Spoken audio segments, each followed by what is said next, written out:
वैज्ञानिकों का मानना है कि 13वीं से 17वीं सदी के बीच एक छोटा हिमयुग आया था। इस दौरान केदारनाथ मंदिर लगभग 400 साल तक बर्फ में पूरी तरह से दबा रहा। यह बात हैरान करती है कि इतने लंबे समय तक बर्फ में दबे रहने के बावजूद मंदिर की संरचना को कोई बड़ा नुकसान नहीं पहुंचा। इस पर शोध करने वाले वैज्ञानिकों ने मंदिर की दीवारों और पत्थरों पर इस हिमयुग से निशान भी पाए हैं। साल 2013 में उत्तराखंड में आई भयानक बाढ़ और भूस्खलन ने केदारनाथ को पूरी तरह तबाह कर दिया था। इस आपदा में हजारों लोग मारे गए थे और पूरा इलाका मलबे में दब गया था, लेकिन मंदिर को कोई खास नुकसान नहीं हुआ था। इसके पीछे की कहानी एक विशाल काय चट्टान से जुड़ी है, जिसे भीम शिला कहा जाता है। यह माना जाता है कि बाढ़ के दौरान एक बड़ी चट्टान के पीछे आकर रुक गई थी, जिससे पानी का बहाव दो हिस्सों में बढ़ गया और मंदिर सुरक्षित बच गया। कई लोग इसे एक देवीय चमत्कार मानते हैं, क्योंकि इस चट्टान ने मंदिर के लिए एक ढाल का काम किया है। आज भी यह एक रहस्य है कि इतने ऊंचाई पर और इतने मुश्किल में, इतने मौसम में बिना आधुनिक तकनीक के इतने बड़े पत्थरों से इस मंदिर का निर्माण कैसे किया गया। मंदिर के निर्माण में जिस इंटरलॉकिंग तकनीक का इस्तेमाल किया गया है, वह आज के समय की आधुनिक इंजीनियरिंग को भी टक्कर देती है। कुछ मान्यताओं के अनुसार इसका निर्माण पांडवों ने किया था, जबकि कुछ का मानना है कि 8वीं सदी में आदि शंकराचार्य ने इसका जीर्णोद्धार करवाया था। केदारनाथ का शिवलिंग बाकी सभी शिवलिंगों से अलग है। यह बेलनाकार या अंडाकार का न होकर एक त्रिकोणाकार शिला के रूप में है। पौराणिक कथाओं के अनुसार महाभारत युद्ध के बाद पांडव भगवान शिव से उनके पापों के लिए क्षमा मांगने आए थे। तब शिव ने बैल का रूप धारण किया था और धरती में समा गए। बैल का पिछला हिस्सा कुबड़ केदारनाथ में प्रकट हुआ है और आज इसी हिस्से की पूजा त्रिकोणाकार शिवलिंग के रूप में की जाती है। ये रहस्य आज भी लोगों की आस्था और जिज्ञासा का केंद्र बने हुए हैं, जो केदारनाथ को एक असाधारण और चमत्कारी स्थान बनाते हैं।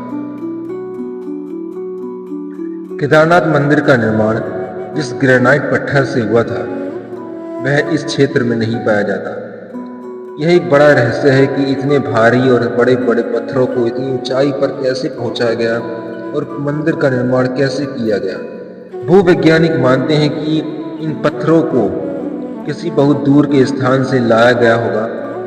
यह आज भी एक बहुत बड़ा सवाल है कि उस समय की तकनीक से यह कैसे संभव हुआ। केदारनाथ के मंदिर के ठीक पीछे आदि शंकराचार्य की समाधि स्थित है। ऐसा माना जाता है कि 32 वर्ष की अल्पायु में ही आदि शंकराचार्य ने यहाँ देह त्यागी थी। 2013 की आपदा में उनकी समाधि पूरी तरह से बह गई थी, लेकिन बाद में इसे फिर से बनाया गया। यह समाधि इस बात का प्रमाण है कि 8वीं सदी से ही स्थान का धार्मिक महत्व कितना अधिक रहा है। हर साल सर्दियों में भारी बर्फबारी के कारण केदारनाथ मंदिर में कपाट बंद कर दी जाती है। भगवान केदारनाथ की पंचमुखी प्रतिमा को उत्सव डोली में बिठाकर उखीमठ के आकेश्वर मंदिर में लिया जाता है। अगले 6 महीने तक यहीं पर उनकी पूजा अर्चना होती है। इस डोली यात्रा को देखने के लिए बड़ी संख्या में श्रद्धालु उमड़ते हैं। 6 महीने बाद जब कपाट फिर से खुलते हैं तो डोली का वापस केदारनाथ लाया जाता है। यह परंपरा सदियों से चली आ रही है। जब सर्दियों में मंदिर के कपाट बंद किए जाते हैं तो वहां एक अखंड ज्योति जलाकर रखी जाती है। 6 महीने बाद जब कपाट दोबारा खोले जाते हैं तो यह ज्योति वैसी की वैसी जलती हुई मिलती है। यह घटना भी कई लोगों के लिए किसी चमत्कार से कम नहीं।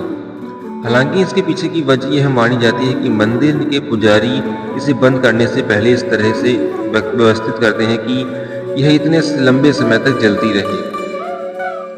इन सभी रहस्यों और मान्यताओं ने केदारनाथ मंदिर को केवल एक धार्मिक स्थल नहीं बल्कि एक चमत्कारी और अद्भुत स्थान बना दिया है।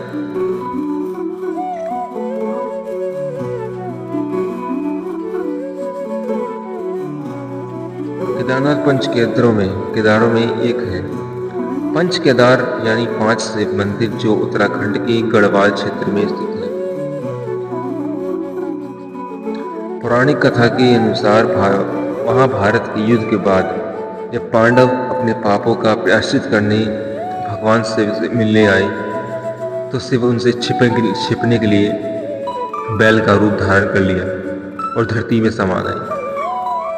केदारनाथ जहाँ बैल का कोड़ प्रकट होता है, मध्य महेश्वर जहाँ पेट का हिस्सा प्रकट हुआ, तुंगनाथ जहाँ हाथ प्रकट हुआ, रुद्रनाथ जहाँ सिर प्रकट हुआ, कल्पेश्वर जहाँ जटाएं प्रकट हुई।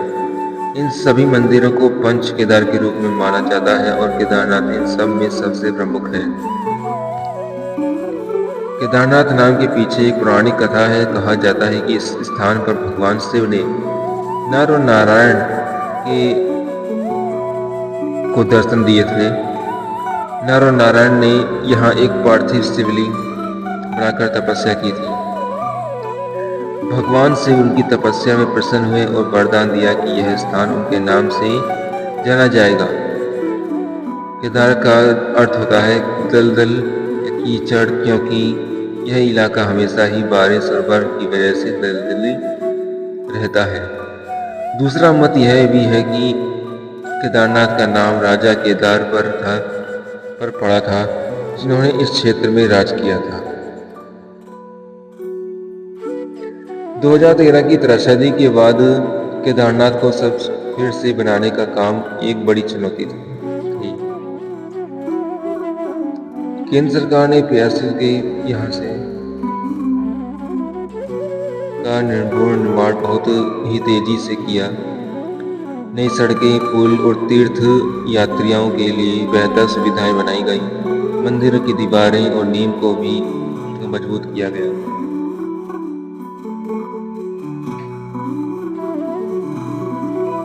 ताकि भविष्य में एक ऐसी आपदा का सामना किया जा सके। इस पुनर्निर्माण ने मंदिर की सुरक्षा और भक्तों की आस्था दोनों को ही मजबूत किया है।